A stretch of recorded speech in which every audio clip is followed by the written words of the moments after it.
Sejam todos muito bem-vindos para a nossa segunda etapa, nosso segundo momento de palestras desse dia, que estamos aqui nesse terceiro café cultural com o tema de justiça e espiritualidade. E para essa parte da tarde, nós continuaremos com o Dr. Paulo César Frutuoso, que vai trazer para nós, neste segundo momento, o tema Fenômenos de Teletransporte e Materialização. Vocês receberam uma ficha de avaliação. Pedimos, por gentileza, antes de saírem ao final, que deixem a ficha conosco para que a gente saiba o que vocês acharam do evento, tá? E se quiserem fazer perguntas, fiquem à vontade.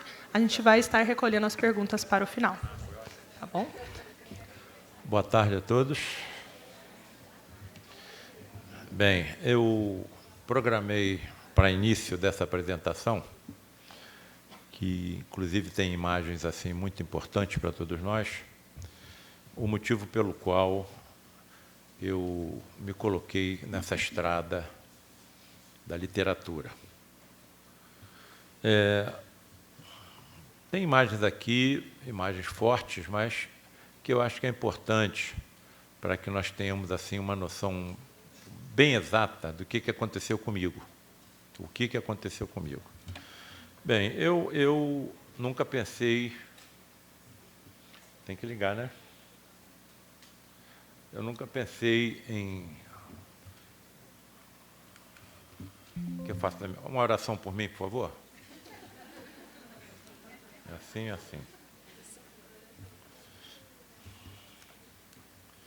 Beleza agora? Foi. Eu nunca pensei em escrever livro nenhum, tá? Nunca pensei em escrever livro nenhum. E aí estava no Lar de Frei Luís. O Lar de Frei Luís tem uma atividade social intensa, um educandário com mais de 500 crianças, um asilo para idosos, um atendimento ambulatorial gratuito à pobreza da região, com mais de 40 médicos trabalhando gratuitamente. Então, essa é a área que eu achava que eu tinha que ficar, a área social, de atendimentos aos pacientes mais ou menos graves, né? Agora, por que eu ingressei no estudo e pesquisa da união entre ciência e espiritualidade? Estão me reconhecendo aí? Eu quero que eu vire para cá e tire a máscara, né? Então, essa é a minha vida, 50 anos, certo? Quantos pacientes eu já operei ao longo desses 50 anos? Bom, mas isso tem uma razão, o acaso não existe. E aí eu estava no ambulatório do Lar de Frei Luís, quando veio um funcionário e falou assim: doutor Paulo César, o doutor Rocha Lima está com 93 anos, senil, já escreveu 8 livros e deixou o acervo de um nono para ser escrito. O senhor não quer escrever, não? Eu? Mas eu não sou escritor.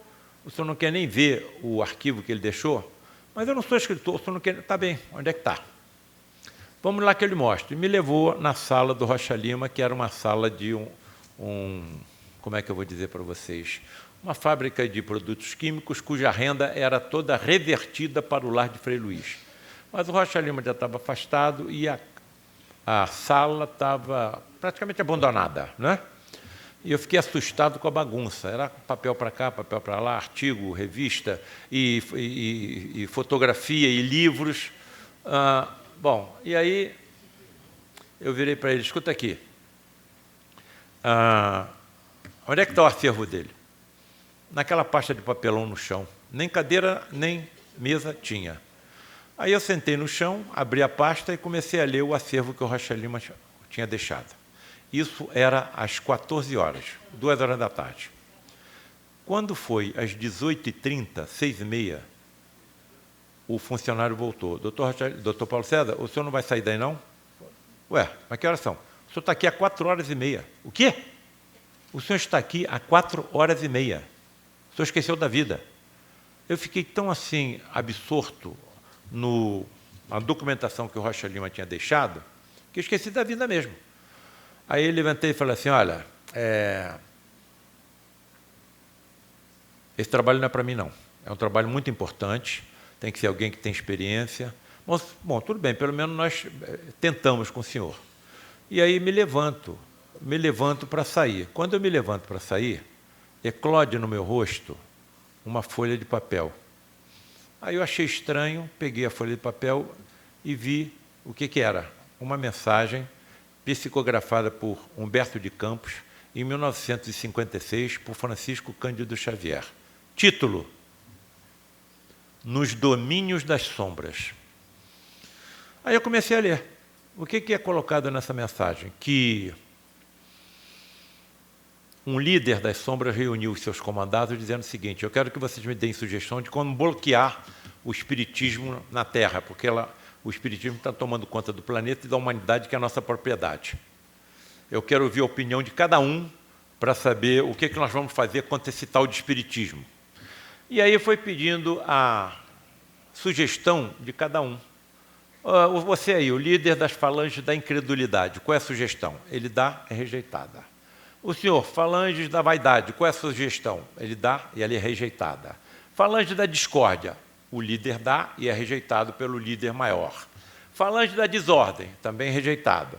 Falange da dúvida, também rejeitado. Aí chega até o último. Sabe quem era o líder da falange última a ser ouvido? Estão bem sentadinhos na cadeira? Posso mostrar? Falange da preguiça.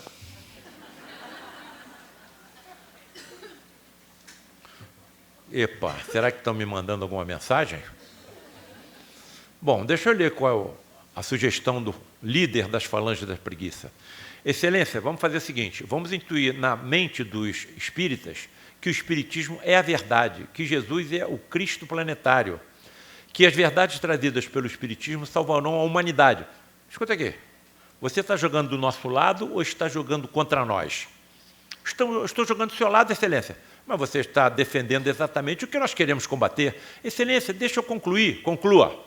Vamos intuir isso na mente dos espíritas, sim, mas vamos intuir que não precisa ser agora, pode ser para as próximas encarnações. Parece que estão me mandando alguma mensagem. Aí eu falei assim, olha, eu não vou prometer que eu vou escrever, eu vou tentar. E o que deu foi isso aí, até agora. Estão percebendo? Estão percebendo como parece estar tudo dentro de um planejamento? Bom, então o título dessa segunda apresentação é essa que aí está. Fenômenos de teletransporte e materialização de espíritos. Se eu falo de teletransporte é porque eu acho que quando eu desencarnar vou para um universo paralelo a esse. Já toquei isso pela manhã. Então só é inabalável a fé que pode enfrentar a razão face a face.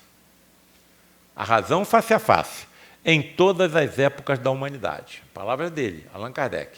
Bom, então, se a ciência, pelas palavras também de Allan Kardec, demonstrar que o espiritismo está errado em algum ponto, o espiritismo vai se corrigir, vai se consertar. Então, está tudo em caminhos. E são só 168 anos. São só 168 anos. O que é a materialização de um espírito? Fenômeno promovido por inteligências extrafísicas, que não dá como imaginar quem sejam, às custas de um fluido energético denominado ectoplasma, que eu já falei pela manhã, e que culminam na corporificação de espíritos desencarnados neste universo. Vem do grego, não é? Ectos, por fora, e plasma, molde ou substância. É um fluido de altíssima energia. Então, se alguém, ao longo da sua existência, nessa ou na próxima, for participar de alguma sessão dessa, lembrem que essa energia é sensível ao próprio pensamento. Então, não posso entrar numa reunião dessa pensando nas contas que eu tenho que pagar amanhã, na festa que eu tenho que ir hoje à noite, no aborrecimento que eu tive no meu lar ontem, ou durante a semana no meu ambiente de trabalho. Porque estarei abrindo brechas de que inteligências que não têm a mínima intenção de que tudo que aqui está sendo apresentado cheguem à humanidade. Isso vai permear a humanidade inteira. Vocês são os trabalhadores da última hora, mas eu diria da primeira, porque vocês vão e voltam. E vocês vão vir cada vez mais preparados para levarem essas verdades ao planeta Terra inteiro. Sensível a determinados impulsos, inclusive ao pensamento, e que se exterioriza de determinados indivíduos com características especiais, permitindo a configuração de outros corpos. Bom, aí, qual é o denominador comum do médico? A curiosidade científica. Por que esse fluido se exterioriza dos chamados médios de efeitos físicos ou ectoplastas e não de todos os seres humanos? Até onde eu percebi, estudando inclusive a apometria, existe um componente extrafísico chamado tela búdica. E essa tela búdica é que impede que nós sintamos o toque dos espíritos que aqui estão. Nesses indivíduos, a tela búdica é mais delgada e fenestrada, por isso o ectoplasma dele se extravasa com mais facilidade. Mas isso tem um tremendo de um problema. Esses ectoplásticos geralmente são indivíduos com grandes dívidas do passado e estão com legiões de perseguidores os acompanhando. Do nada, sentem bofetadas, beliscões, puxões de cabelos, pontapés, socos. Imagina um cirurgião tendo essa propriedade da mediunidade de efeitos físicos. Eu estou realizando um procedimento e levo um soco na cara, uma bofetada. Olha a sina desses indivíduos. Por isso são tão raros no nosso planeta, na história da humanidade. E aí vem um deles, eu já colhei de manhã. A Charles Richer, Alex Carrel, Prêmio Nobel de Medicina 1912, William Crookes, um dos maiores físicos da história, César Lombroso, pai da medicina forense. O que é a medicina forense? Medicina judicial. Até a mãe dele se materializou numa dessas reuniões. O pai da medicina judicial. Então só tem fera.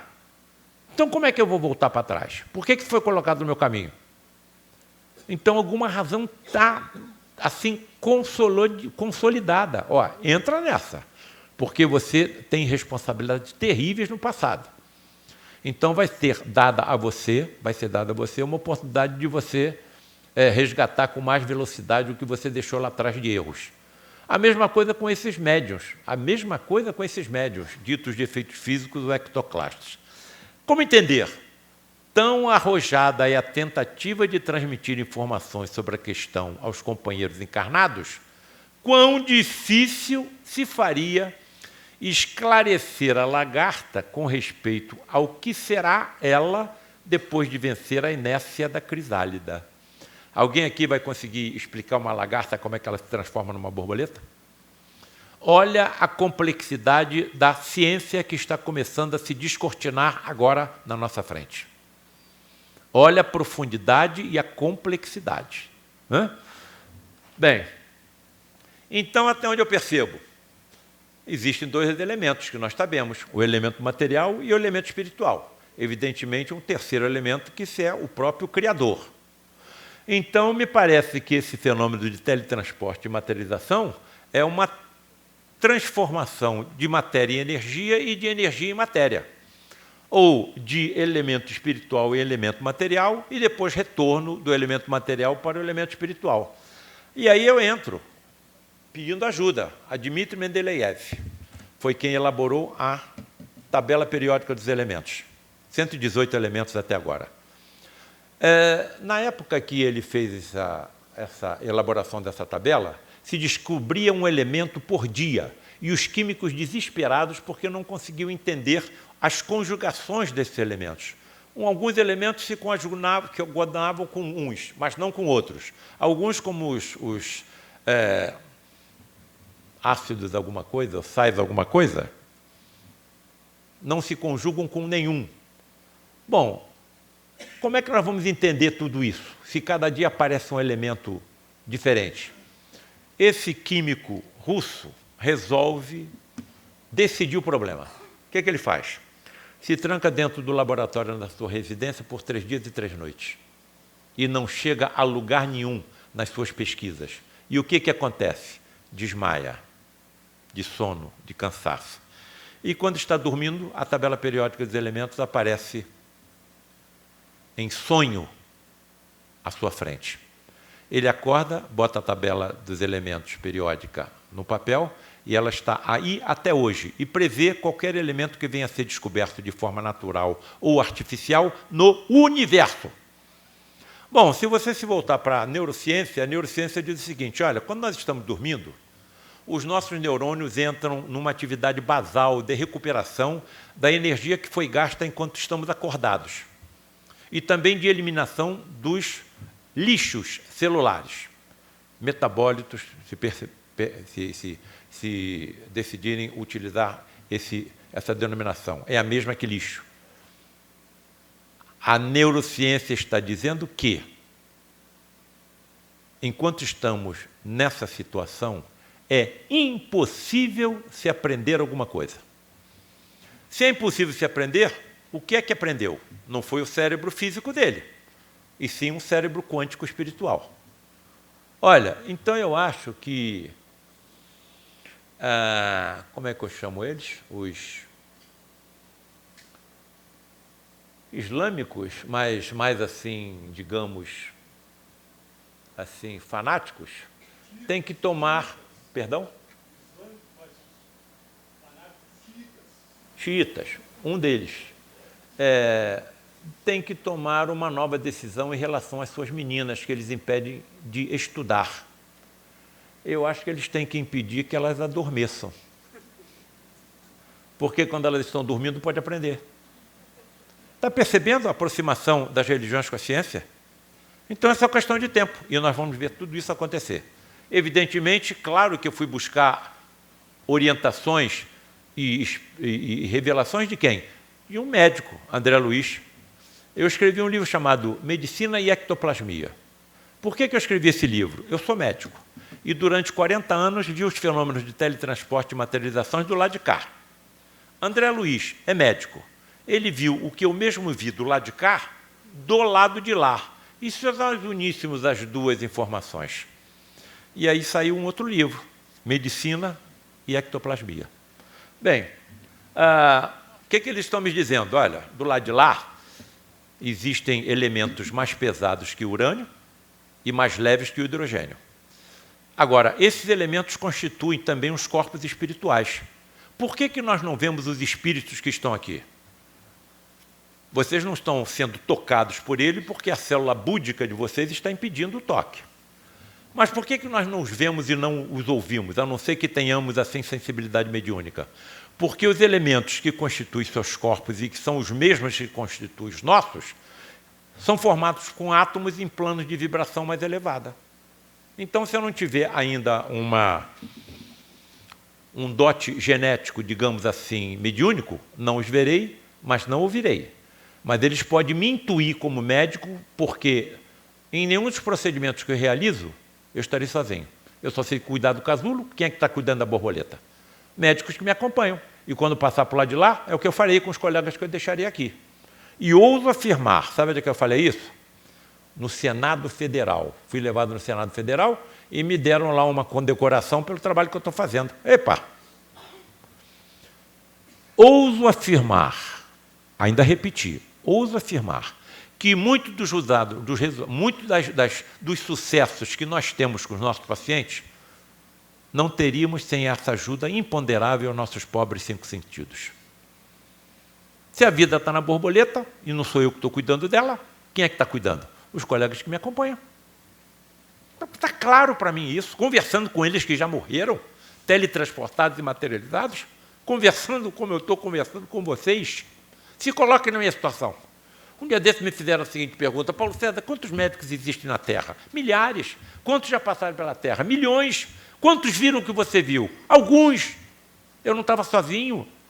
Outros colegas estavam do meu lado vendo o que estava acontecendo. Eu vou mostrar a vocês onde isso aconteceu. Eu vou mostrar a vocês onde isso aconteceu.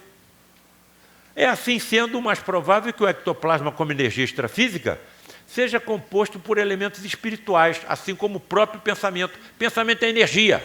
Olha aí, amigas, não estou falando amigos, estou falando amigas queridas que aqui estão. Senhoras e senhoritas, existe uma força mais poderosa do multiverso, que é o tal Criador, Deus. Mas tem uma segunda. Sabe qual é? Nunca mais esqueçam dessa data, hein? Dia 26 de julho de 2025. A da prece da mãe pelos filhos. Que, segundo Emmanuel, arromba as portas do céu. Nada segura. Bem, assim como o próprio pensamento. Então, pensamento é energia, pensamento tem átomo. Evidentemente, oriundos como matéria do fluido cósmico universal, de onde tudo se origina. É o hálito de Deus. Bem, então é isso que vai acontecer comigo, com vocês. Nós vamos adormecer. Claro que eu não quero estar dentro de um avião que vai cair. nem quero estar dentro de um prédio que está pegando fogo. Mas é isso que vai acontecer comigo. Eu vou adormecer, quando eu abrir os olhos, eu já estarei fora do meu veículo físico.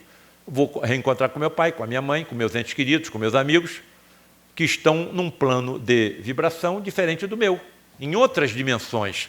Bem, essas outras dimensões, nesse estudo que eu não canso de fazer pelos agulhamentos da curiosidade científica, na hora que você entra nas teorias dos universos paralelos, me parece que a que mais se adapta ao que eu estou dizendo para vocês é a chamada teoria dos universos em branas, ou membranas.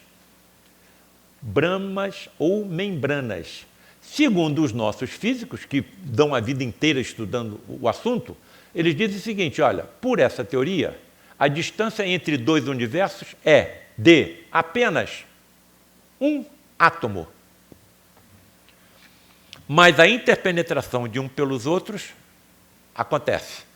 E a teletransportação de um para o outro também exige assustadoras quantidades de energia.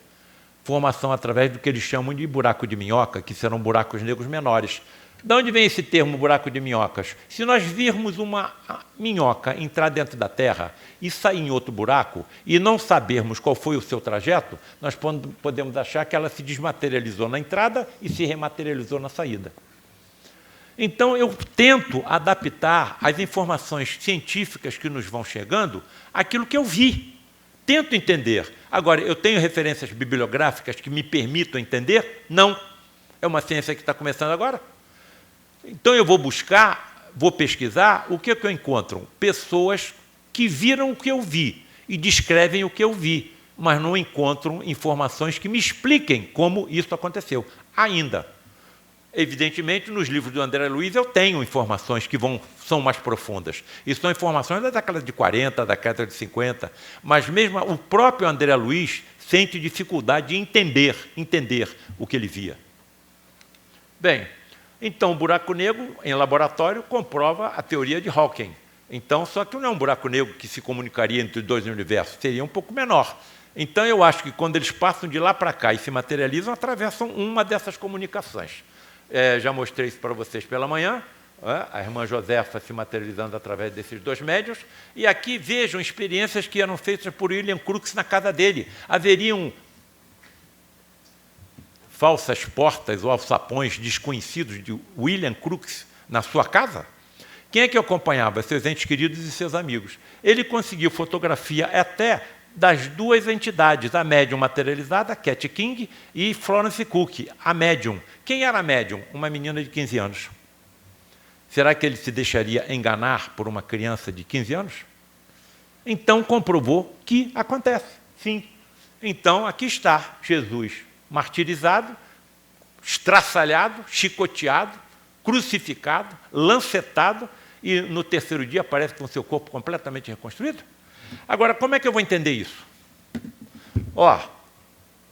Uma das exigências para que tal fenomenologia aconteça é a ausência de luz, porque o fóton da luz artificial e da luz natural afetam o ectoplasma, a entidade e o médium. Se tem que ser na escuridão, como é que Jesus se materializava até a luz do sol? Até a luz do sol.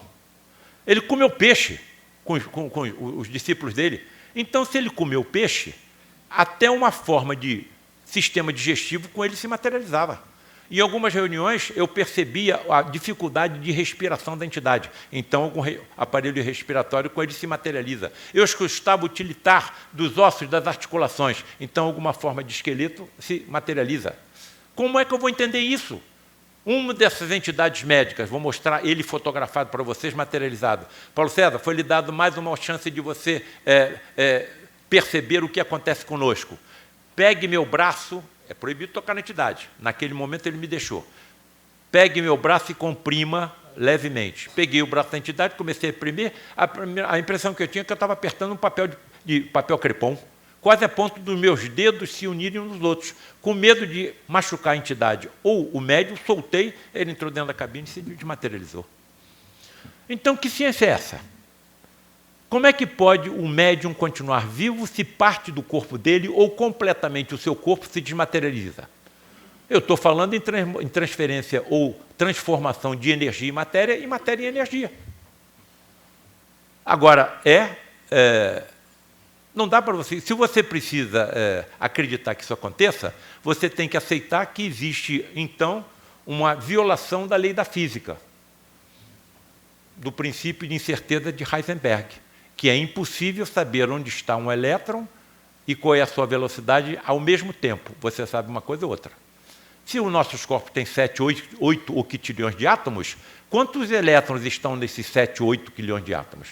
Em que inteligências estão mantendo isso tudo em controle? Então, você começa a entender algumas passagens evangélicas.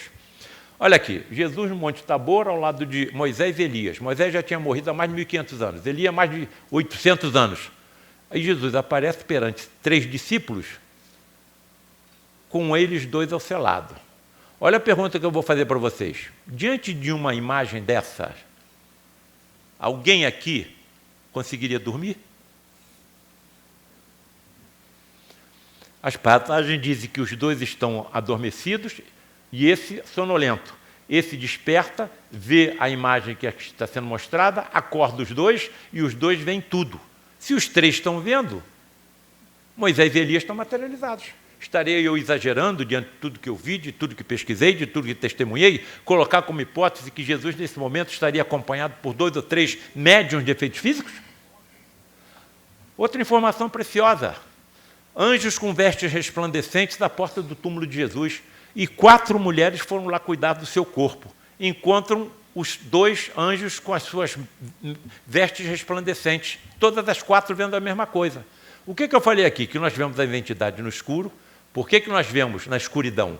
Porque quando a entidade sai da cabine, sai emitindo luz pelo seu corpo e pelas suas vestes. Assim como acontece com vagalume, com pirilampo, peixes abissais, bactérias oceânicas, mais uma vez, não existe milagre. Será que eles são revestidos por células semelhantes ao dos peixes abissais, chamadas fotóforos? A mesma coisa como acontece com os vagalumes? Bom, quando eu desencarnar, eu vou compreender como isso tudo acontece. Pelo menos eu vou tentar.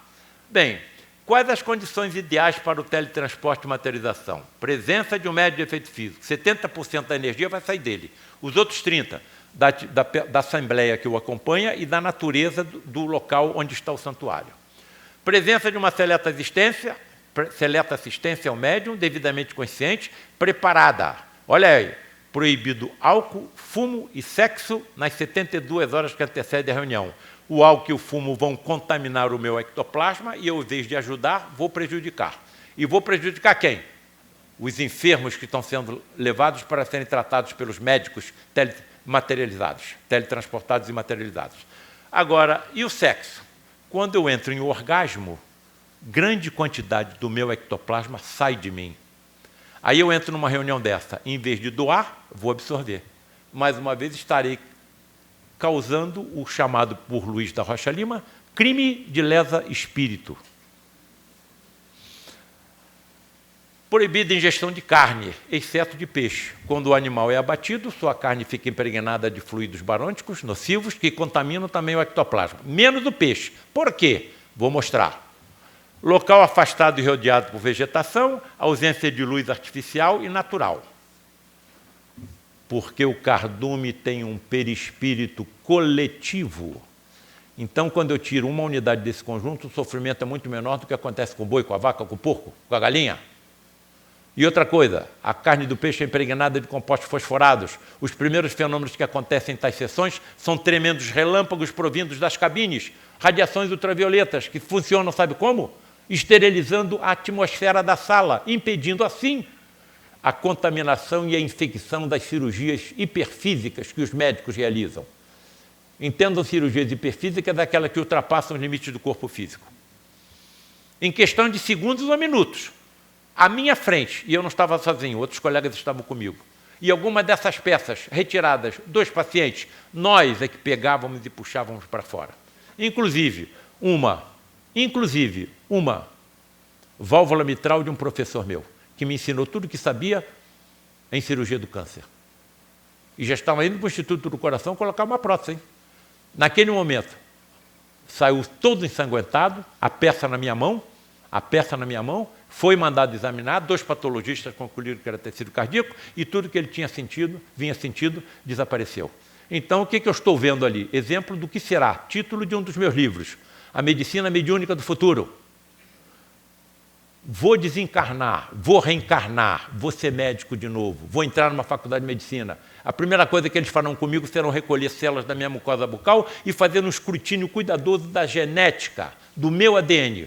Se for detectada que eu tenho uma tendência genética favorável à mediunidade, serei desenvolvido por profundos estudiosos do assunto, que serão os professores das escolas de medicina do futuro. Não tenho mais como voltar diante de tudo que eu vi. Bem, então está aí a minha composição. Então, para que eu tenha desencarnado e me materialize com esse corpo, olha a energia que vai ser necessária. De uma bomba de hidrogênio. Agora, na hora que eu me desmaterializar, eu vou precisar da mesma energia, 2 bombas de hidrogênio. Em questão de segundos, ao longo de 40 anos, eu vi uma segunda entidade se materializar, 3 bombas de hidrogênio. E essa segunda entidade também se desmaterializa, 4 bombas de hidrogênio. Como é que a ciência vai acreditar? Agora, o que acontece, acontece. Não sabemos como, mas um dia saberemos. Bom, e aí, sabe o que é isso aí? Projeto Apolo. Uma série de documentos estavam ocultos pela CIA e foram liberados em 2017. O Projeto Apolo foi o que levou o homem à Lua. Dentro desses documentos que estavam lacrados pela CIA, a NASA diz o seguinte: olha, os extraterrestres existem, mas não são oriundos de planetas do nosso sistema solar. São oriundos de um planeta fluídico que se interpenetra pela Terra. E de lá para cá se teletransportam e se materializam. E depois se desmaterializam e retornam ao seu mundo. Isso tem alguma coisa que se aproxima do que eu estou falando aqui para vocês?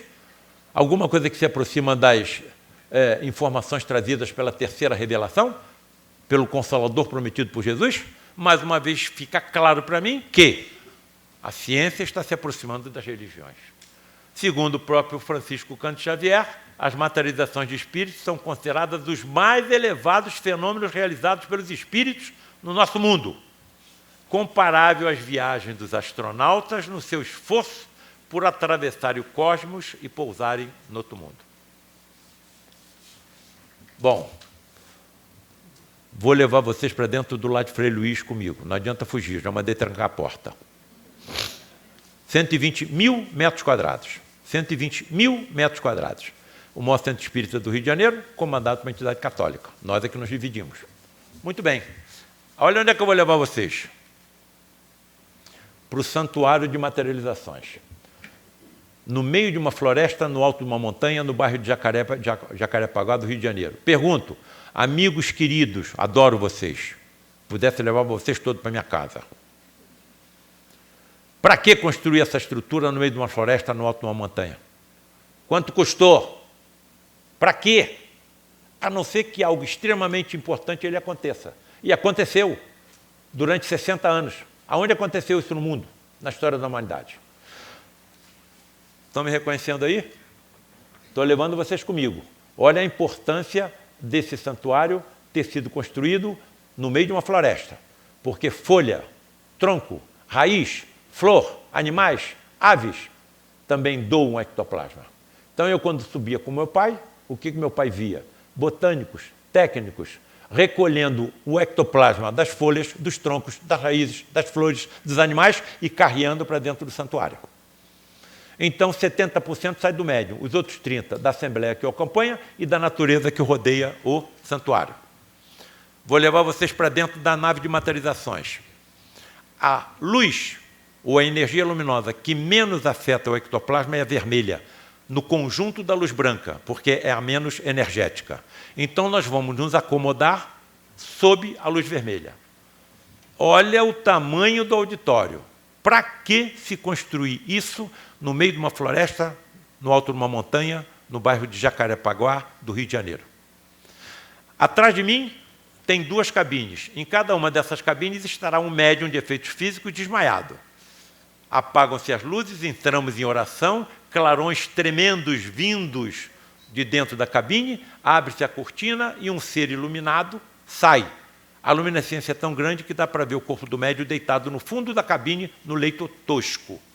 Cuida de um, de dois, de três, de 4 enfermos colocados nesses 4 leitos e entram dentro dessa cabine de acrílico e cuidam do 5º. Nessa cabeceira, o amigo de vocês ficou sentado durante 40 anos. E a entidade começa a conversar comigo. E ainda me chama para ficar ao lado dele e ele vai me explicando como é que ele vai atendendo todos os outros pacientes. 35, 40, colocados em grupo de 5 nos leitos. Frederic, como é que você vê o interior dos corpos que você está tratando? Eu vejo o interior dos corpos como se pele eles não possuíssem. Você tem visão por transparência? Tenho. Visão por raio-x? Tenho. Visão natural? Tenho. Como é que ele comanda isso? Alguma força mental. Ele abre a visão por transparência. Quantos diagnósticos eu faria como cirurgião, se eu tivesse esse dote? Frederic, como é que você distingue uma célula normal de uma cancerosa? Pelas vibrações e pela coloração. Então você vê a célula? Vejo. Você tem visão microscópica? Tenho. Você consegue ver as organelas intracelulares? Consigo. Cara, para os nossos biólogos verem organelas intracelulares, aparelho de Golgi e ribossomas e outros, precisam de microscópios eletrônicos que aumentam a imagem em até 500.000 vezes. Eles têm essa visão natural? Frederic, você consegue ver átomos e partículas subatômicas? Eu ainda não, mas espíritos mais evoluídos que eu, sim. Aonde vai parar isso? Ou não vai parar? E muitas vezes ele fazia isso incorporado no médium. Então, se ele está usando o equipamento físico do médium para ter todos esses recursos, esse aparelho que eu estou hoje usando como encarnado, também pode. Agora, como? Tem que ter alguma conjugação genética diferente. Agora, se todos os médicos tivessem todos esses recursos que eu estou colocando aqui, as empresas iam fechar as suas portas. As empresas que fabricam os instrumentos que nós utilizamos para diagnóstico e tratamento dos pacientes. Causaríamos uma multidão de desempregados. Aí estou eu sentado. Aí está a fotografia de uma dessas entidades médicas. Sabe o que é isso aí? Cones de alumínio pintados com tinta fosforescente. Se estão pintadas com tinta fosforescente, se nós apagamos as luzes, você vê o objeto. Está pintado com tinta fosforescente. Sabe o que acontece?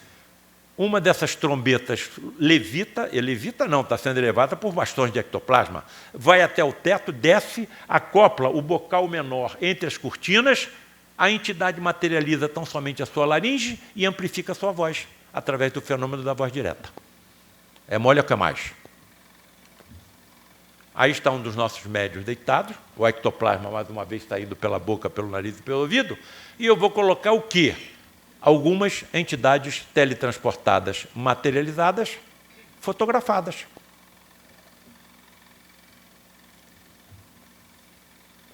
Percebam que a fisionomia da entidade é diferente da do médium. Então, estou vendo 2 entidades diferentes.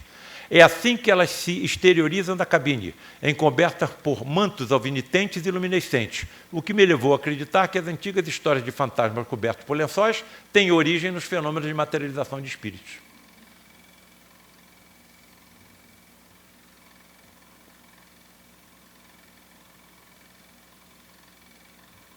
Até médicos, principalmente Frederic von Stein, cirurgião do exército nazista, que se aproximou do lado de Frei Luís porque no nosso educandário, com mais de 500 crianças, haviam judeus reencarnados. O ódio persistia, só que caiu nas malhas do amor de Frei Luís, que também era alemão. Até animais podem se materializar. Por que esses fenômenos ectoplasmáticos são tão raros ainda na Terra? Como é que pode uma psicosfera igual ao do nosso planeta permitir que isso seja comum? Drogas, racismo, suicídios, pedofilia, assassinatos, abortos, prostituição, corrupção, guerras, fundamentalismo e outros. Não chegou o momento. Estão nos mostrando clarões do que nos aguarda na nossa evolução como família universal. Aqui estão as perspectivas futuras. Na medicina, Não consigo pensar em nada que não seja possível.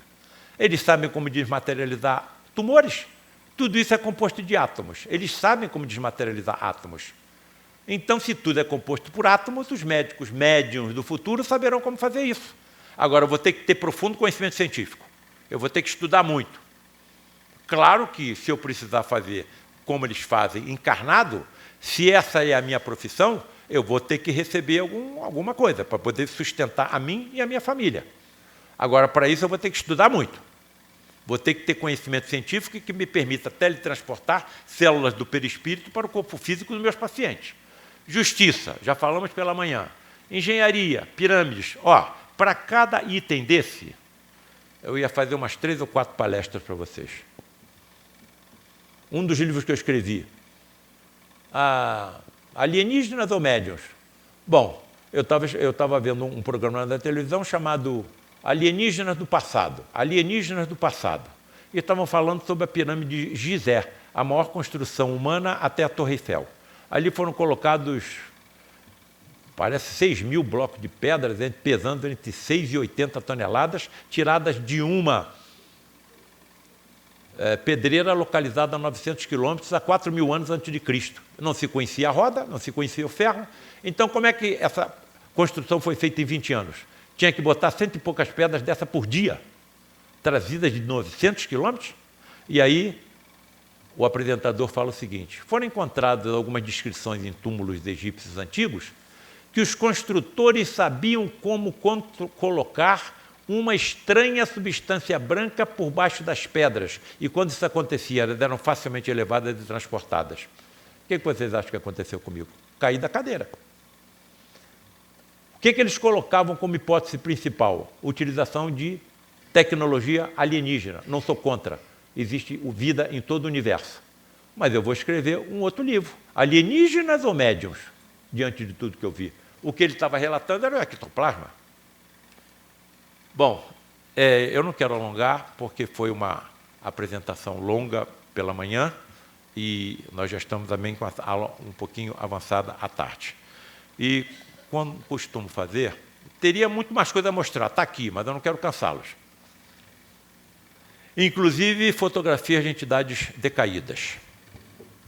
Mas eu vou entregar o nosso agradecimento, a nossa despedida a Maria Santíssima, a mãe dos que tropeçam, a mãe dos que se suicidam, não é?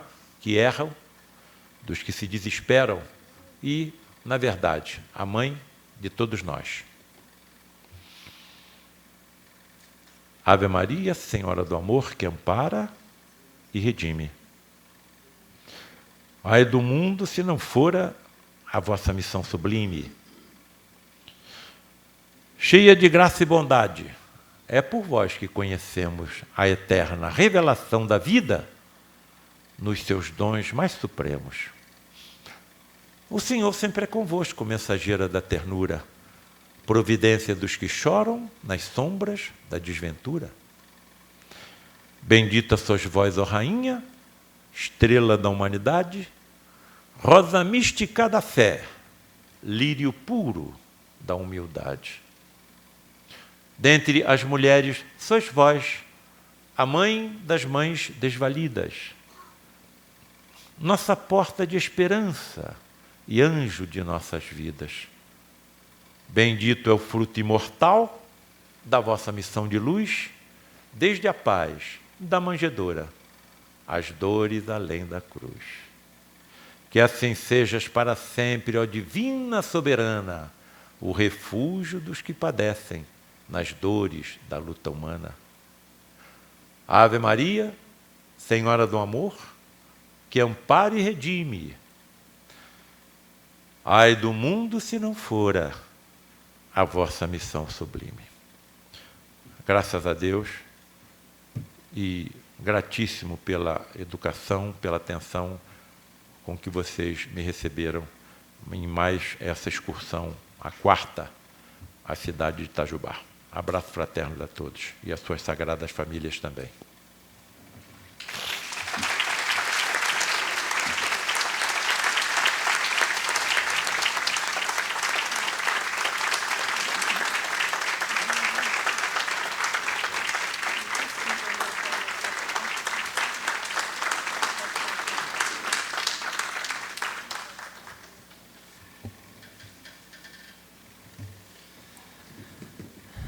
Bom, vamos, nesse momento, eu vou chamar o senhor Gilson, que vai fazer a entrega de um presente ao nosso palestrante, e nós vamos fazer uma roda de conversa. Vou pedir, por gentileza, que as perguntas que vocês tenham podem ser entregues, que nós vamos iniciar uma conversa, tá bom? Para isso, vamos, senhor Gilson.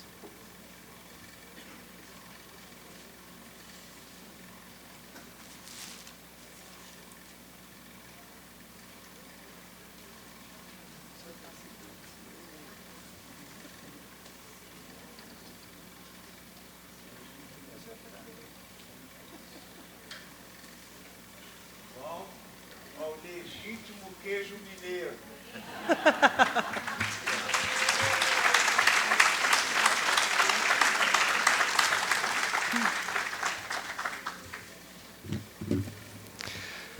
Para essa nossa roda de conversa, gostaria de convidar 2 colegas que também são advogados, para que a gente possa conversar um pouquinho sobre esse tema de justiça e espiritualidade ainda mais.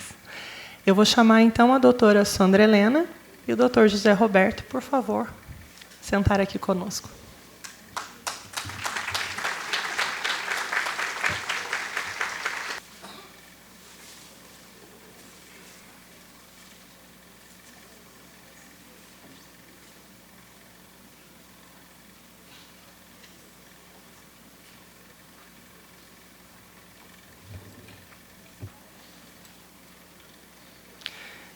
Nós vamos iniciar, então, com os questionamentos que nós tivemos na parte da manhã, enquanto os demais vão chegando por aqui. Tá certo? Vamos lá.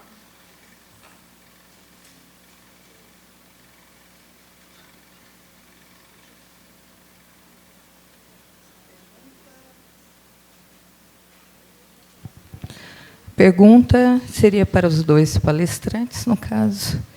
Vamos dialogar sobre qual seria a justiça para um pedófilo, doutor Paulo. Começou leve, né? Leve. Levinho.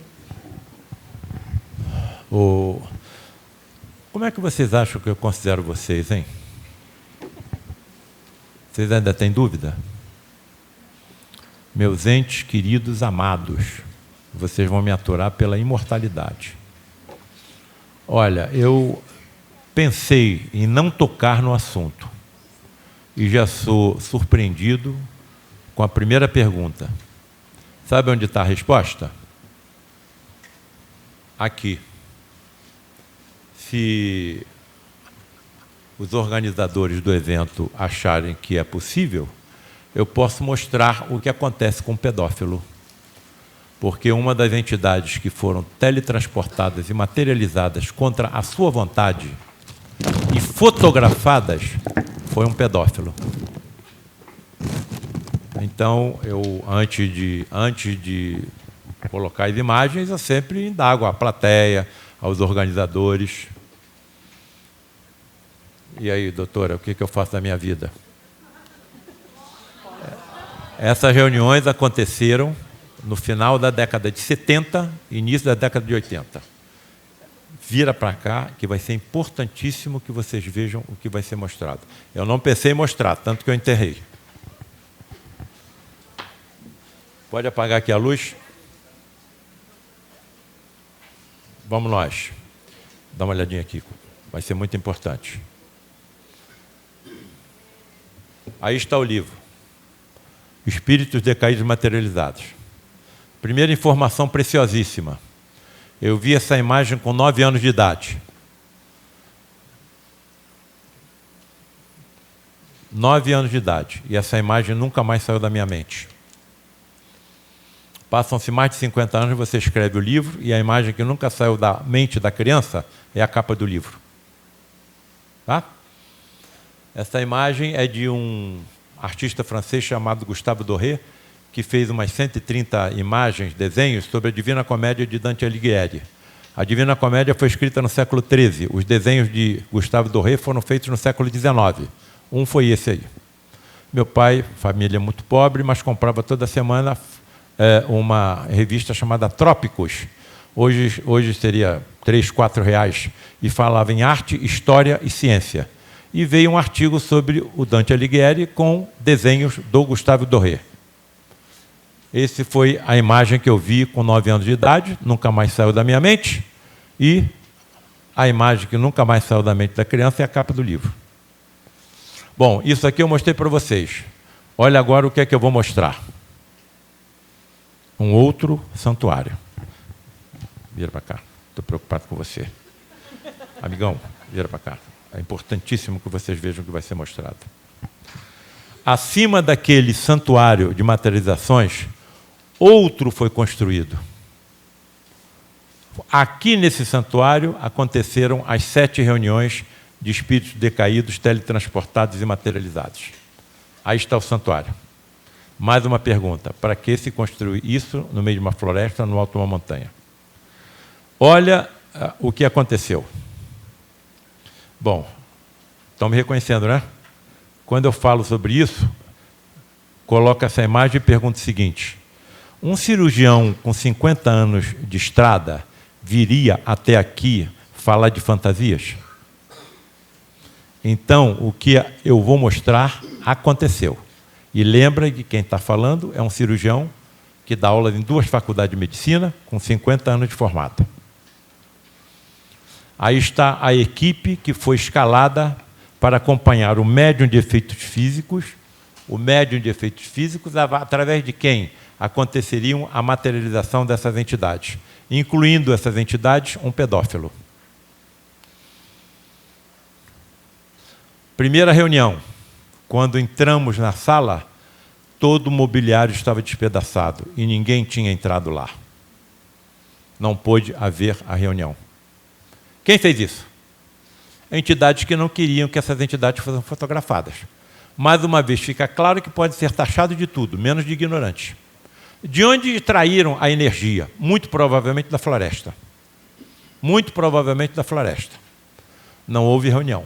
Isso aconteceu 2 vezes. Todo o mobiliário ficou despedaçado. Olha aí. Então, a reunião foi suspensa. Entramos, finalmente, conseguiu-se a primeira reunião.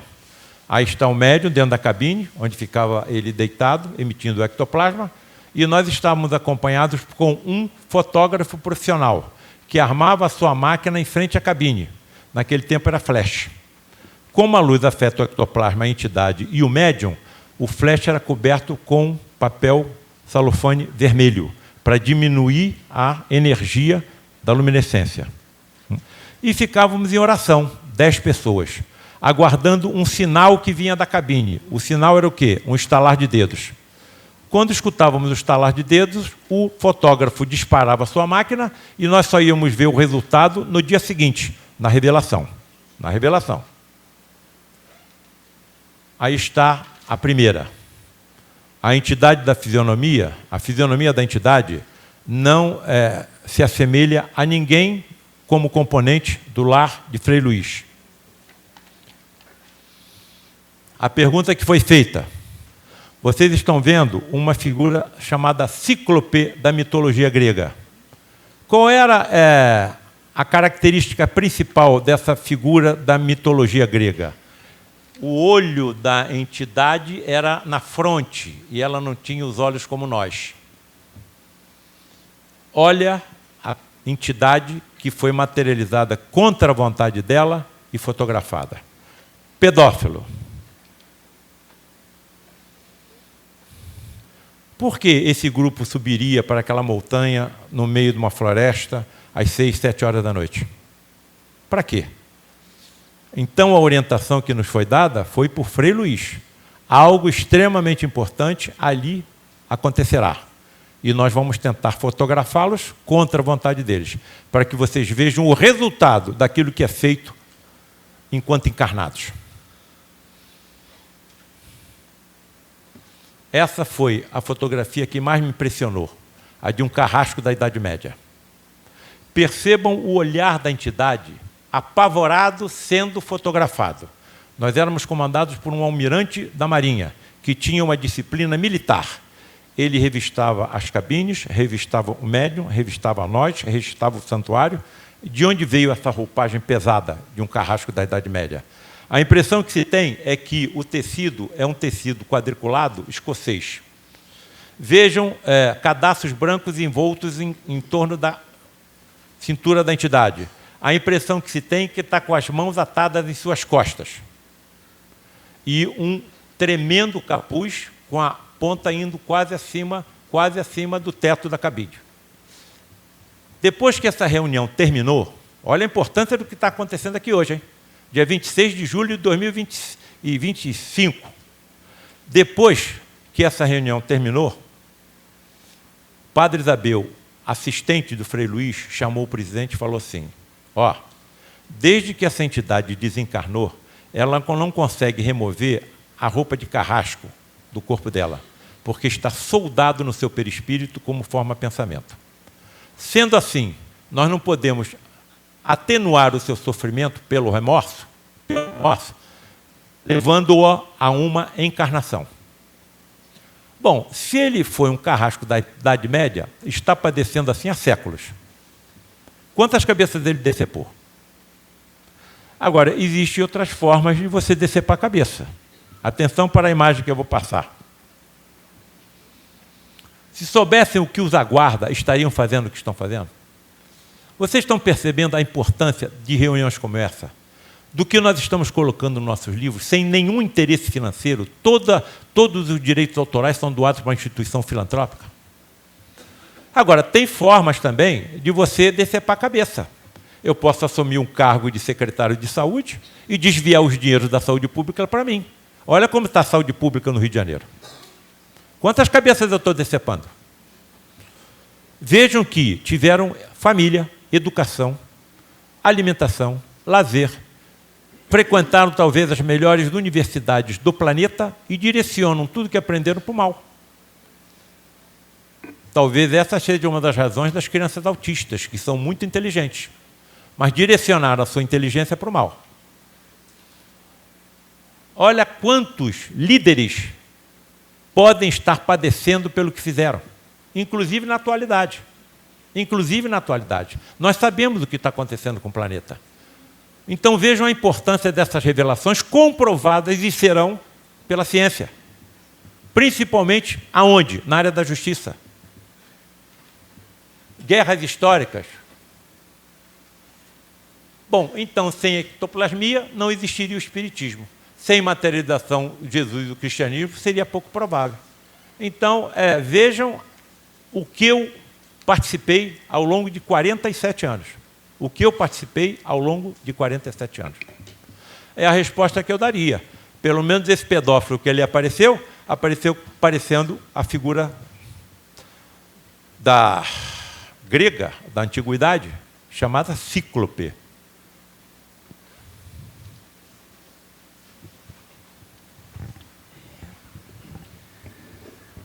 Vamos lá.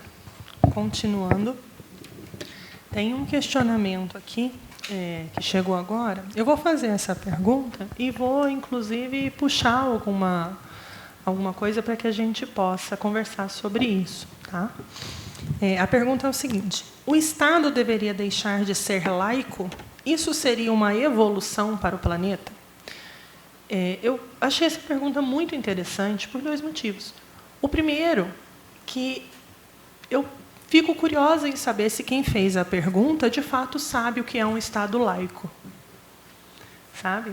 Porque eu acho que há uma confusão, quando se fala na laicidade, de entender o Estado laico como um Estado que é contra uma religião.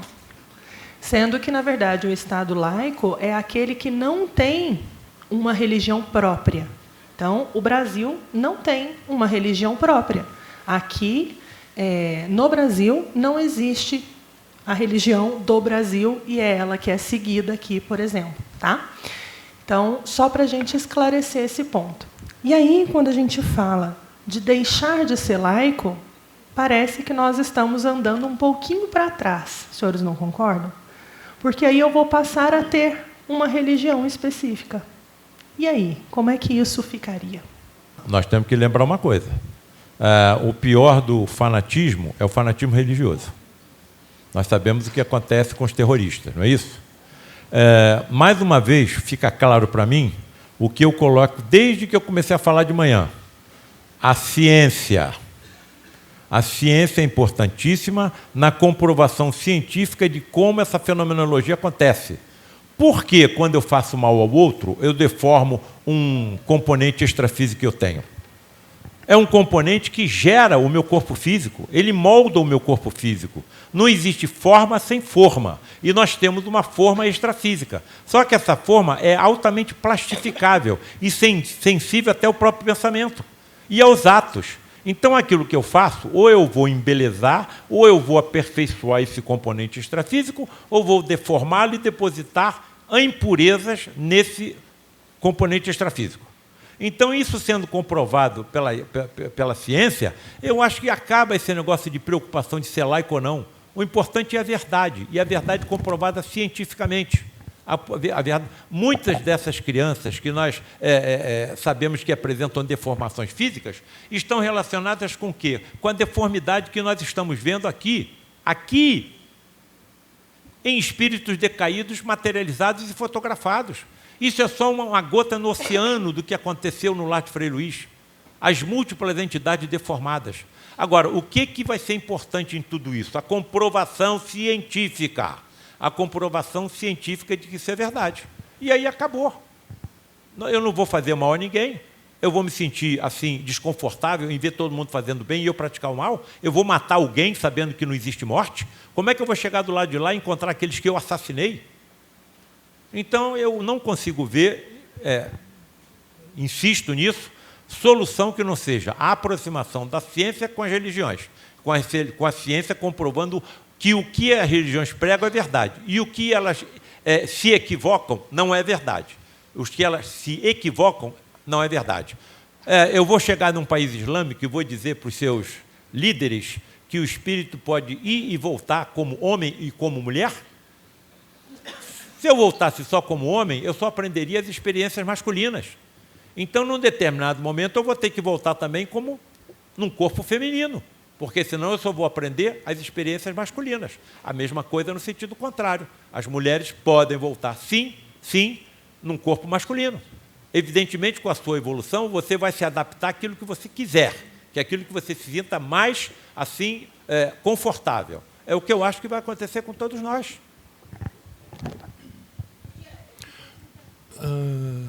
Doutor Paulo. Claro. Tem que dar o microfone para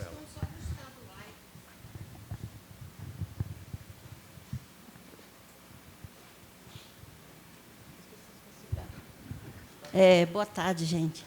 Eu vou falar como uma educadora, na minha experiência, dentro das escolas, né? Eu acho que é o que a Nathalie já falou, Estado laico, se não tiver o Estado laico, vai retroceder, né? Vejo que é uma conquista. Vou dar um exemplo. Minas Gerais, a maioria dos habitantes no estado de Minas são da religião católica, né? E a maioria das escolas, então, nossa Constituição fala do Estado laico, mas a maioria das nossas escolas, elas têm a imagem de santo na entrada, a maioria. Isso foi uma discussão muito séria dentro das escolas. E as outras religiões, os evangélicos, crianças que são de outras vertentes religiosas, sofrem muito. Porque predominante mesmo é a Igreja Católica. É isso que eu estou falando. Está escrito na Constituição. Eu já mostrei muito para as escolas que não se deveria fazer isso. Então, já vi escola rezando dentro da fé católica, enquanto crianças evangélicas estavam no fim da sala com a cabeça abaixada. Certo? Então, se a gente está falando de espiritualidade e evolução, esse momento, para esses seres, essas crianças, isso é muito dolorido, porque eu já falei com várias crianças que isso marca muito elas. Então, se a gente retroceder, o que vai sempre sobressair, nesse momento, concordo com o doutor Paulo, vamos chegar ao nível que não vamos precisar disso, mas, enquanto isso, temos que preservar nossas crianças. Porque a escola teve uma menina que ela é da religião do candomblé e fizeram um abaixo-assinado para a criança sair da sala de aula. Sabe quem foi que fez o abaixo-assinado? Não foram as crianças, foram os pais das crianças. Então, enquanto isso for o ponto de leitura, não vai ter espaço para uma pluralidade de ideias. É o que acontece todo dia. Saí pouco das escolas, pouco tempo, passei 30 anos. E, nesses 30 anos, eu vi essa prática normal. Mais uma vez, eu lembro que a comprovação da reencarnação pela ciência anula todas essas incongruências que aqui acabaram de ser relatadas. Olha, a ciência está me provando que eu vou e volto. Agora, eu posso voltar em qualquer religião. Eu posso voltar em qualquer família. Então, por que eu vou me indispor com a outra, se amanhã eu vou voltar na mesma família que ela está? Então, eu acredito, mais uma vez, na evolução científica que está acelerada, tudo isso terá solução pela comprovação científica. E não pela atitude que nós, encarnados, que não nos lembramos do que aconteceu em vidas passadas e não conseguimos acreditar que vamos voltar em qualquer outro lugar da humanidade. Então, a minha meta está direcionada. Agora, nós temos um Cristo planetário. É claro que o Cristo planetário, a quem eu deposito a minha confiança, vai resolver isso. Vocês não acham que eu fico preocupado quando abro a mídia e vejo, olha, as geleiras estão desaparecendo, as espécies estão sendo exterminadas, o aquecimento global está aumentando. É claro que eu me preocupo com isso, como me preocupo com essas colocações que acabaram de ser feitas. Mas se eu não tenho a solução agora, estou depositando a minha confiança em quem? Num Cristo planetário chamado Jesus, que comanda o nosso planeta há 4 bilhões e 500 milhões de anos. Segundo Emmanuel, os sistemas planetários onde Jesus se desenvolveu nem existem mais. Então, qual é a capacidade intelectual, tecnológica, científica, de uma entidade dessa que comanda uma organização de um planeta inteiro, simplesmente com o desprendimento de uma poeira cósmica do Sol? Então, é claro que ele tem as soluções, e as soluções virão no momento certo. Enquanto a gente estivermos ainda nesse degrau de um planeta de provas e expiações, continuaremos enfrentando esses desafios.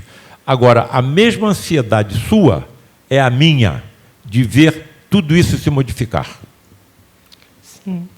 E para que a gente possa encerrar essa pergunta e partir para a próxima, é importante a gente sempre lembrar que, enquanto o Estado tivesse a posição de ser laico, todas as religiões são permitidas. Então, é livre a religião de quem quiser ter, independente do que seja. É lógico que ainda falta muito no nosso país para que a população aceite de fato que isso é uma realidade. Cada um tem a liberdade de escolher a religião, a fé, a crença que quiser. E nós precisamos respeitar a ideia do outro. Então, enquanto o Estado permanecer nessa posição, nós teremos essa liberdade. Quando isso não acontecer mais, aí nós teremos uma imposição. Né? Vamos lá? Vamos. Aliás, uma vez perguntaram para Osho qual é a melhor religião. E ele disse, é aquela que te conforta o coração. Uma frase simples que disse tudo, né? Doutor Paulo, já de umas décadas para cá, o próprio Poder Judiciário, através também do Congresso Nacional, vem inovando diria assim, com métodos consensuais, autocompositivos para solução de conflitos. Solução de conflitos. Métodos autocompositivos, consensuais para solução de conflitos. Por exemplo, o Instituto da Mediação, que é previsto no Código de Processo Civil, da conciliação, né? As práticas colaborativas, a justiça restaurativa, né? A comunicação não violenta, né? E a oficina de paz. Essa, aliás, a oficina de paz, eu tive a honra de instituir aqui em Itajubá em julho de 2018. E atuei aqui no Fórum de Itajubá até dezembro de 2023. E é um método altamente eficaz, até na parte pedagógica daqueles que estão vivenciando um processo de divórcio, porém não percebem que os mais afetados são os filhos. Então, é um trabalho muito bacana, muito bonito, e que hoje a gente vê uma presença maior de advogados atuando. Aliás, nos grandes centros, existem escritórios que não trabalham mais no contencioso forense. Eles se dedicam a esses métodos alternativos. Agora, fazendo uma ilação a respeito aqui, o direito positivo corresponde ao conjunto de leis escritas. Direito positivo é o que se tem, por exemplo, no Código Penal, no Código Civil, no Código Tributário e por aí vai, o qual obriga o homem a seguir. E aquele que não segue sofrerá uma punição e também uma pena de reparação. O Evangelho de Jesus renovou o entendimento da justiça, por pondo fim à lei de Italião. Lei de Italião, aquela velha lei, olho por olho, dente por dente. Podemos, assim, afirmar que o Evangelho de Jesus destaca a importância do direito natural? Sim, direito natural versus direito positivo. Eu estou sentindo falta do Marquinho. É uma pergunta bastante técnica que eu precisaria de ter o Marcos aqui comigo, né? O Gilson foi embora? Está ali. Você escutou a pergunta que ele fez? Pode me ajudar a responder?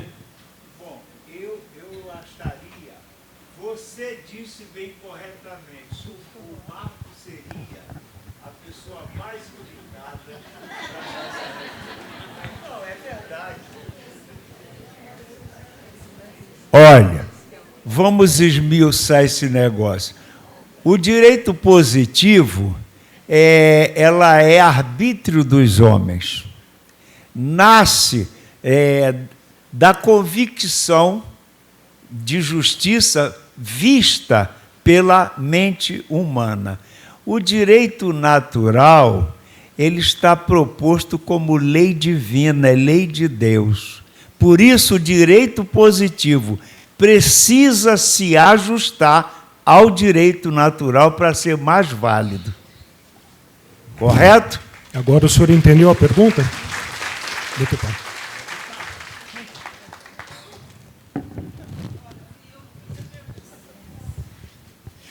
Eu não quis perturbar a ordem, né? Mas a verdade é o seguinte: a gente tem o direito natural, que é aquele direito primeiro, né, que o professor Marcos falou, que vem da consciência, né, do despertamento do ser, da importância de viver em grupos, de privilegiar as pessoas. Foi exemplificado por Antígona o direito ao sepultamento. Sim, sim. Então, a gente vê que isso, na verdade, já existia, né, dentro do ser humano, desde que ele consegue se organizar em grupos e respeitar as normas, as leis da sua comunidade. Ao passo, né, como o Marcos descreveu para a gente, a sociedade, para viver, para ter uma contenção, foi necessário as leis justamente impondo limites para os homens e punições para os seus atos, né? Então, a gente tem a lei dos homens que nos obriga, mas que nem sempre ela é moral. Na verdade, ela é técnica e nos obriga, né? Nos oprime, porque senão responderemos coercitivamente por isso. Agora, o Evangelho de Jesus vem amorosamente fazer com que a gente respeite esse direito, que é essa coisa que todos nós temos já dentro de nós, que é ser bom, que é, de repente, a história que foi dito aqui. Antigamente, e até alguns momentos pode isso acontecer, não existe assento reservado para idosos, porque todos os assentos deveriam ser para aqueles que têm necessidade, não só aquele que está reservado, e que muitas vezes estão ocupados. Foi só isso, tá? Uma breve reflexão. Da próxima vez vou fazer quando o especialista estiver.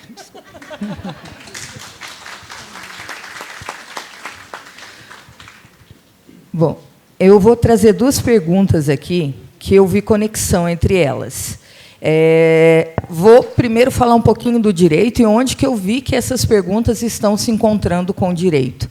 Estão se encontrando na ordem dos direitos humanos que o professor Oliva nos trouxe, que é o direito mais novo entre todos que estão ali. Entre a liberdade nós desenvolvemos, igualdade nós desenvolvemos e fraternidade desenvolvendo enquanto seres humanos, né? Estamos trabalhando todos eles ainda para a excelência. E o último deles, a fraternidade. Então, nós estamos ainda tendo muita dificuldade para desenvolver a fraternidade entre nós. E ela chegou no campo do direito, e lá ela ganhou berço pelos direitos humanos. Então, esse é o campo dos direitos humanos que eu acredito que essas perguntas estão direcionadas. A primeira delas é bem objetiva.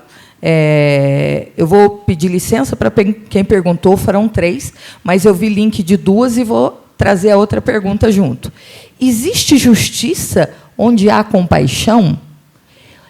E existe compaixão sem justiça? Espera aí, uma de cada vez.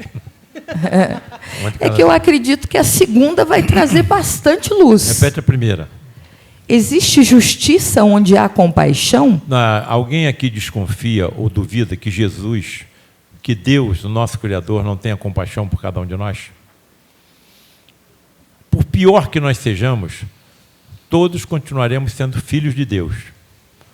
E, num determinado momento, nós vamos reconhecer o que fizemos de errado e vamos começar a corrigir. Agora, essa correção começa, como eu falei, me parece, pela manhã, pelo arrependimento. Depois, pela expiação. Terceiro, pela reparação. Então, se não houvesse compaixão, nada disso seria possível. Nós nem adiantaria nós nos arrependermos. Nós continuaríamos sofrendo pela eternidade. Agora, existe inferno para sempre? Será que nós não estamos já sabendo que isso não existe? Que o inferno está dentro de nós? O inferno pior é o remorso? Aquilo que nós fizemos e que levou ao sofrimento do próximo? Então, se nós temos um Criador perfeito em tudo, não é? Perfeito em tudo, ele não será assim Qual é a pergunta? Repete. Existe justiça onde há compaixão? Ele não terá compaixão com todos nós? Claro. Agora, ele não interfere no nosso livre-arbítrio. Ele não interfere no nosso livre-arbítrio. Ele vai deixar que nós plantemos e que colhamos aquilo que plantarmos. Até que, num determinado momento, o nosso sofrimento começa a ser assim tão desesperador que nós começamos a começar... Isso aconteceu com André Luiz. Isso aconteceu com André Luiz. Está no livro dele, já no Nosso Lar. O André Luiz cometeu um suicídio indireto. Um suicídio indireto. Pelo ódio, pela raiva, pela impaciência, pela utilização excessiva de álcool, outra que ele falou, uma desconexão, um descontrole sexual. Então, tudo isso leva ao nosso sofrimento. Não tem saída. Até que nós consigamos administrar regularmente, adequadamente, tudo isso. Então, é claro que ninguém vai sofrer para sempre. Ninguém vai ficar doente para sempre. Eu falo mais em relação à doença. Claro, algumas doenças funcionam como remédio. Se eu fosse um serial killer e fosse acometido por um tumor na medula que me deixasse paraplégico, eu ia continuar sendo um serial killer? Há uma passagem na vida de Jesus em que ele curou 3 enfermos. Todo mundo feliz, os enfermos e as famílias. e os discípulos dele também. Mas Jesus estava cabisbaixo, silencioso, pensativo, e isso despertou a curiosidade de João, que se aproximou dele e disse: mestre, todos estamos tão felizes com as 3 curas que o Senhor proporcionou, por que o Senhor está tão pensativo, tão cabisbaixo? E ele falou: João, eu estou preocupado com esses 3 enfermos que eu curei, porque eles podem retornar a fazer os mesmos equívocos que fizeram e que levaram eles a serem acometidos por aquelas doenças. Então, tudo isso tem que ser levado em consideração na nossa consciência. O que é que eu estou fazendo? Se eu estivesse do lado de lá, era isso que eu faria na minha direção, contra mim? Então, eu acho, olha, me parece que a Holanda, isso está no nosso livro Justiça e Ectoplasmia, não existem mais lá presídios, só são visitados por turistas. Por quê? Atingiram algum grau de evolução moral em que não tem mais crime. Evidentemente, essa evolução moral está também com os governantes. Vejam o que está acontecendo conosco. Nós estamos no mesmo patamar da Holanda? Como eu disse, tinha uma outra aqui que caminha, que está no mesmo enredo, e ela nos pede uma reflexão. E, no finalzinho, ela linka aqui. Segundo a mensagem de Emmanuel, em Remuneração Espiritual, no que ele diz que, quando somos buscados no exato endereço pela justiça divina para cumprir sentença que nos foi dada contra nós, que se nos encontre em serviço do bem, determinada lei maior, que aquela sentença irá ser suspensa ou suprimida. Ou seja, a lei de misericórdia se sobrepõe à lei de justiça. Concorda, doutor Paulo? Concordo, porque uma das passagens, me parece, pelo próprio Emmanuel, foi de um indivíduo que tinha decepado, tinha amputado, numa agressão, o braço inteiro de um amigo dele. Voltou com a pena, digamos, de contrair uma tumoração chamada sarcoma. Se vier um colega médico daqui na plateia, sabe o que eu estou falando. Um dos mais agressivos tumores malignos conhecidos pela ciência médica. Só que teve um comportamento tão adequado, tão bondoso, tão caritativo, que quando chegou no momento de perder o braço, não foi acometido por um sarcoma, e sim por um acidente que lhe amputou um dos dedos. Então, a caridade e o amor cobrem realmente uma multidão de pecados. Doutor Paulo, é uma pergunta interessante aqui. Hoje, nós podemos observar a quantidade, principalmente no público jovem, fugas, né? Então, através, seja das drogas lícitas, né, o álcool, ou então das drogas ilícitas, né, como maconha, cocaína e aí por diante. Tudo isso, no fundo, uma questão de entorpecimento. Eu interpreto como fuga da realidade. Se eles estão fugindo da realidade, é porque algo eles não suportam mais conviver. Então, é uma coisa extremamente delicada, muito delicada, e que, ao meu entender, não deve ser tratado com processo, deve ser tratado de outra maneira, exatamente. E aqui temos a pergunta dessa pessoa sobre o efeito das substâncias estupefacientes no perispírito. Esta consideração também vale para o chá ayahuasca. Ayahuasca. Chá do Santo Daime. Por quê? Aqueles que conheceram afirmam que o chá, na verdade, gera um efeito de expansão da consciência. Então, eu gostaria que o senhor discorresse a esse respeito, por favor. Quem fez a pergunta? Cadê o indagador? Foi embora? Saiu? Sumiu. Temos que já se retiraram. Alguns já saíram. Quem fez a pergunta não está mais aí? Quem fez a pergunta, por favor? Essa deve ser da manhã, as pessoas já devem ter... Não vai ser punida, não. Pode falar. Porque Quem fez a pergunta?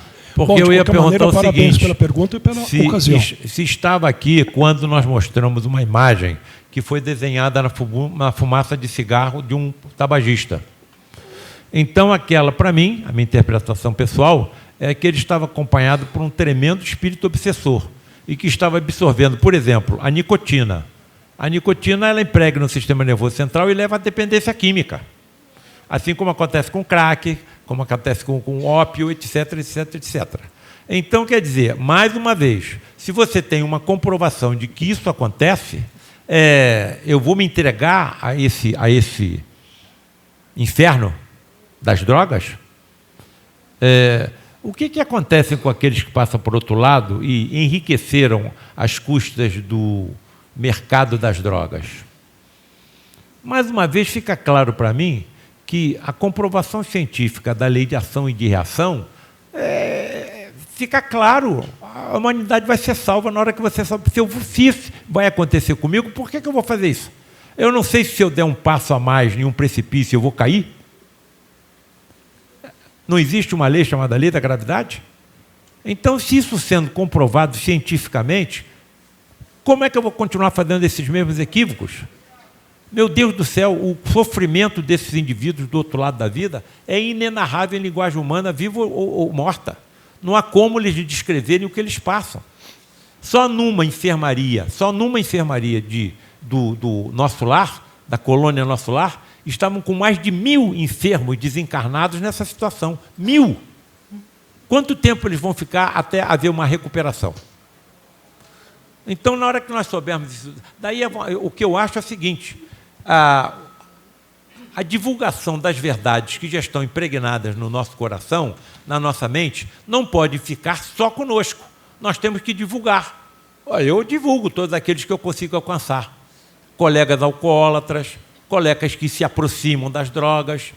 Então, o que eu posso fazer, eu tenho feito, inclusive colocando em livros. Então, acho que eu estou fazendo meu papel, estou dando o exemplo. Eu acho que é isso que nós temos que fazer. Temos aqui uma pergunta, doutor Paulo, que implica até na questão do feminicídio, né? Que, aliás, deu um salto gigantesco de uns anos para cá, que, em questão de ocorrências. Complicado. Boa tarde. Gostaria de saber, quando as pessoas desencarnam, pessoas comuns aqui na Terra podem vê-las? Exemplo. Minha irmã morreu, vítima de feminicídio. E meu pai já disse que a viu. Porém, ele não tem mediunidade. Como explicar? Obrigado pela pergunta. Médiuns todos somos. O que o pai da menina não era, é um médium ostensivo. Mas a possibilidade disso acontecer é possível. Eu acho que eu vou ser obrigado a contar uma pequenina história.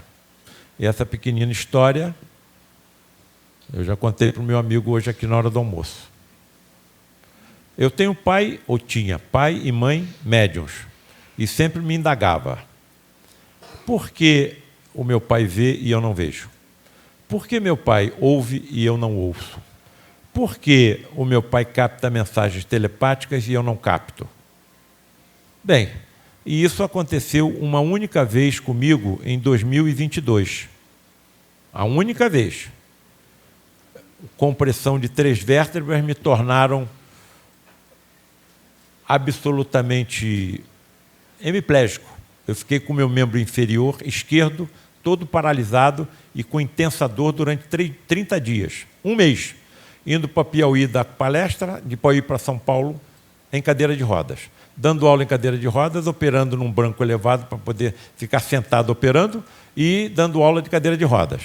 Tudo que era possível ser feito pelos meus colegas no plano espiritual, no Hospital Universitário Pedro Ernesto, foi feito sem resultado nenhum. Até que no dia 26 de novembro de 2022, 30 dias hemiplégico, às 4 horas da manhã despertei. A pureza do ar do quarto estava tão profunda que eu pensei que tinha desencarnado. Sentei no leito, e o ventilador do teto que girava, porque estava calor, paralisou, não diminuiu. Imediatamente eu pensei comigo, será que algum médium da falange médica de Frei Luís está chegando aqui para me ajudar? E pela primeira vez na minha vida, eu entendi o que acontecia com meu pai, com a minha mãe e com médiuns. Uma mensagem nítida, nítida, nítida. Não aqui, mas aqui. Telepática. Estamos aqui para te ajudar. Mas se estão se comunicando comigo pelo pensamento, eu vou indagar pelo pensamento. Eu posso saber o nome de quem aqui está para me ajudar? O nome que veio. O do meu professor, que foi operado da válvula mitral em 1981, ou seja, há 41 anos atrás. E morreu, desencarnou em 1993, 12 anos depois, sem nunca ter acreditado que foi submetido a uma cirurgia hiperfísica. Inclusive com o seu tórax completamente encharcado de sangue e a peça cirúrgica eu puxei de dentro do seu coração, mandei 2 patologistas examinarem e todos os 2 concluíram que era tecido cardíaco. Daquele dia em diante, tudo que ele estava sentindo desapareceu. Em 1993, 12 anos depois, desencarnou com infarto fulminante. E quando ele foi submetido a essa cirurgia no lar de Frei Luís, já estava indo para o Instituto do Coração, em São Paulo, colocar uma prótese cardíaca. Quando eu ouvi aquela revelação, o nome do meu professor que estava ali para me ajudar, a primeira coisa que eu me lembrei foi um desentendimento que tivemos em 1984. E ele foi operado no Frei Luís em 1981. Se ele está se comunicando comigo, lá vou eu em pensamento novamente. Professor, lhe peço perdão por todo o mal que lhe causei. Veio a resposta, telepática, nítida. Paulo César, você não me causou mal nenhum. Professor, lhe agradeço por tudo que o senhor me ensinou. Ao longo de 20 anos, ele tudo me ensinou da cirurgia do câncer que ele sabia. Olha a resposta que veio. E a resposta não é para mim, é para todo mundo que está aqui, porque todo mundo teve professor. Onde é que estão nossos professores agora? Qual é a capacidade de conhecimento que eles adquiriram? Principalmente se nós sabemos que do lado de lá, em 1 hora, nós podemos aprender o que na Terra ficávamos anos estudando. Que nos lembramos de tudo que estudamos e achamos que esquecemos. Do que é importante para a nossa evolução do espírito e que aprendemos nas múltiplas encarnações que já tivemos. Olha o que veio para mim. Paulo César, você não imagina o quanto eu tenho para te ensinar quando você aqui chegar. Outra mensagem minha, professor, e com relação aos erros que cometi e que ainda cometo?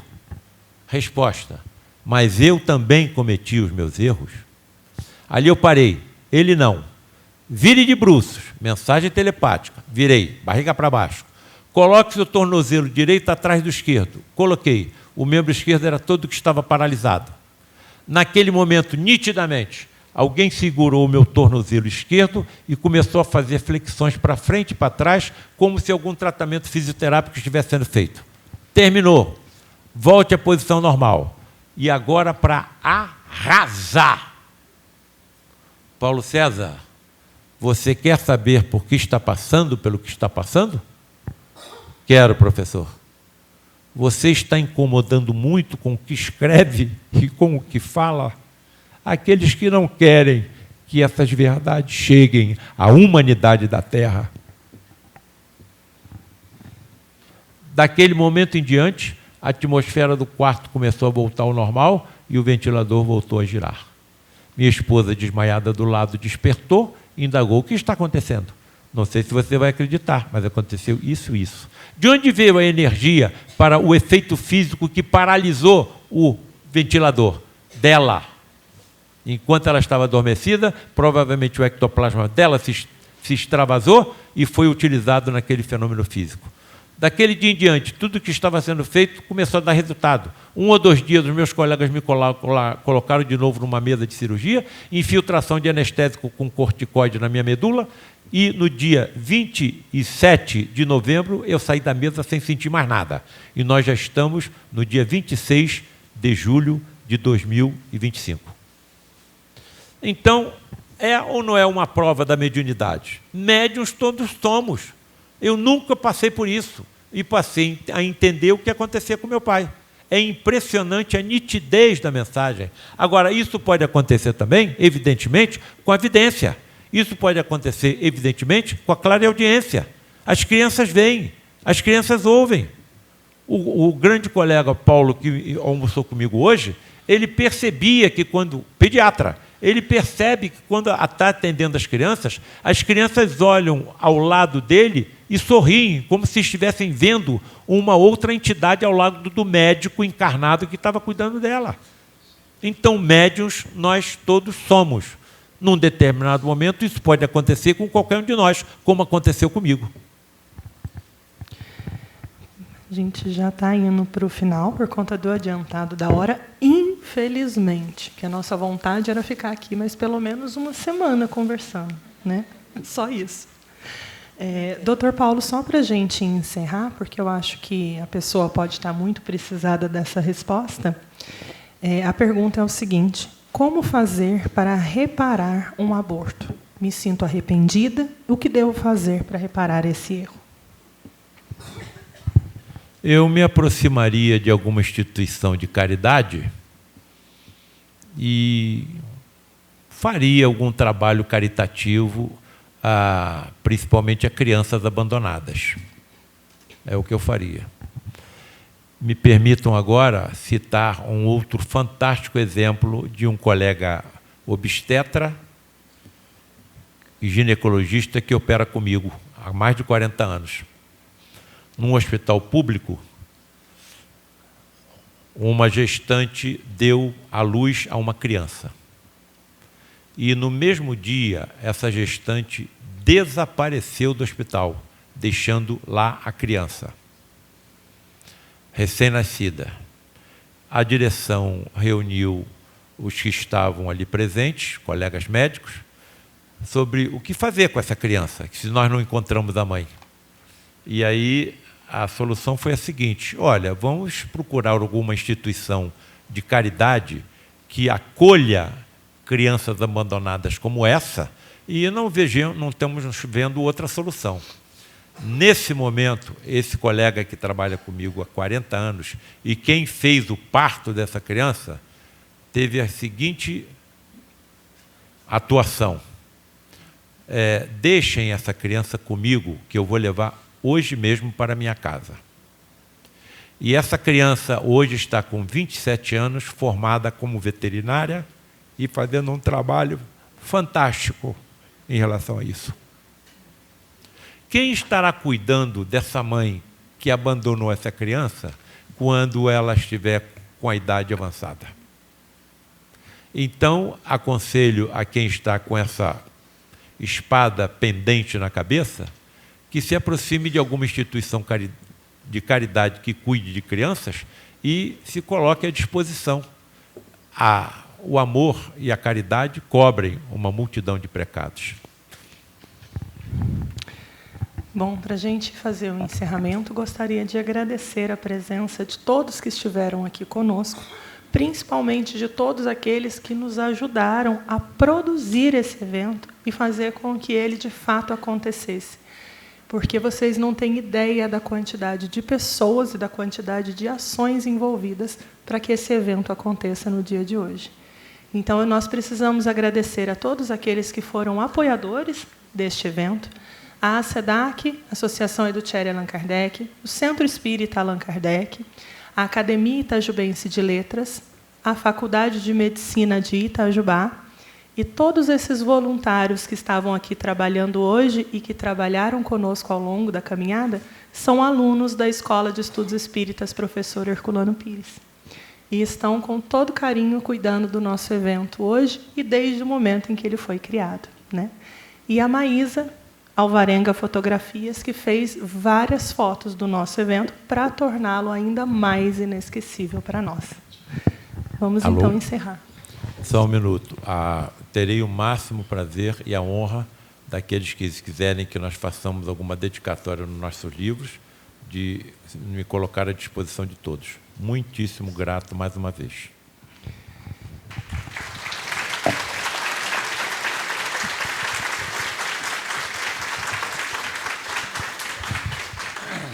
Seu Gilson vai fazer o encerramento para nós.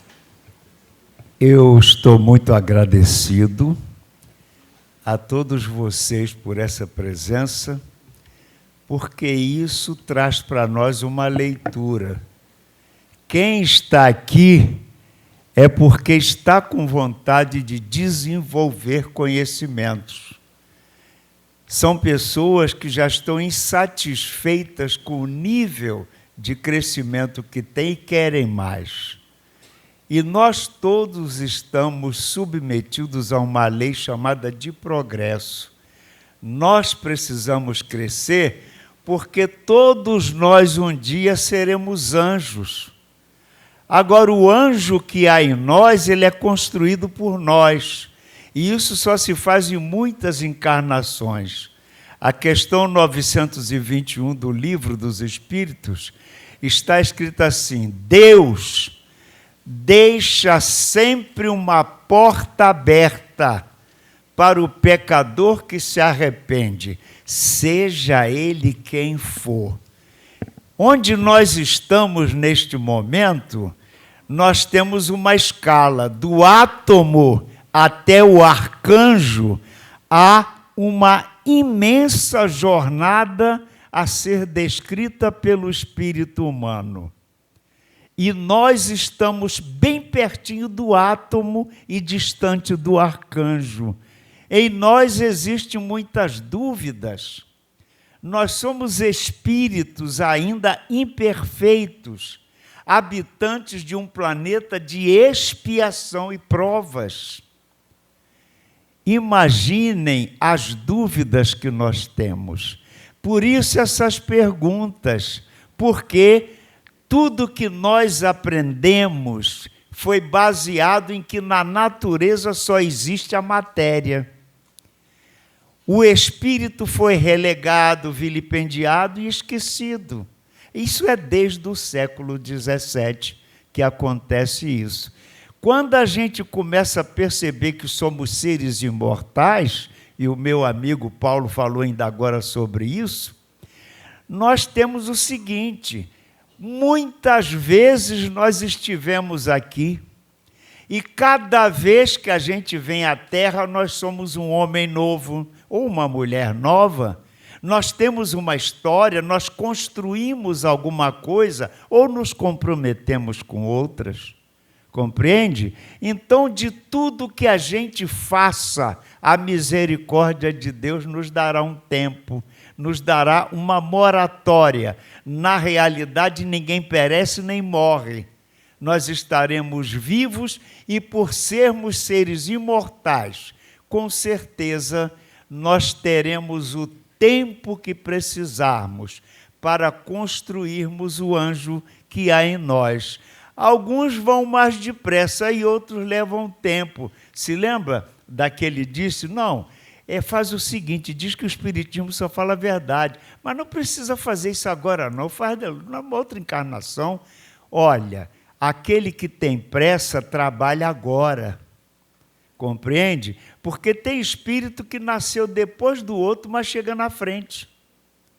Sabe? É igual uma maratona. Aquele que se preparou, aquele que se preocupou com a sua qualidade, com o seu potencial, com a sua possibilidade, é claro que ele vai chegar na frente. Mas aquele que tem preguiça, aquele que é indolente, aquele que realmente está locupletado, a vida está boa para ele não precisa se esforçar, a vida está boa, ele permanece ali. Agora, se a gente quer evoluir, a gente tem que eliminar de nós os valores arcaicos do homem velho, porque a gente precisa construir em nós mesmos um novo homem, o homem integral, aquele que tem plena consciência de si, mas, acima de tudo, ele tem respeito irrestrito àquele que nos deu a vida e que nós chamamos de Deus. Que Deus nos abençoe, nos ilumine a todos. E não nos esqueçamos, todos nós somos imortais. E nós todos chegaremos à condição angelical. Mas é um trabalho individual. Ninguém vai fazer por nós, senão nós mesmos. Paz e bem para todos.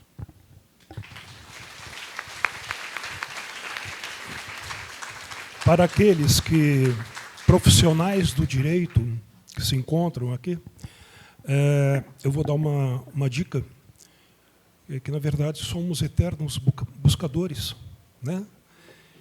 Entre no site, no Google, Associação Jurídico Espírita do Estado de São Paulo.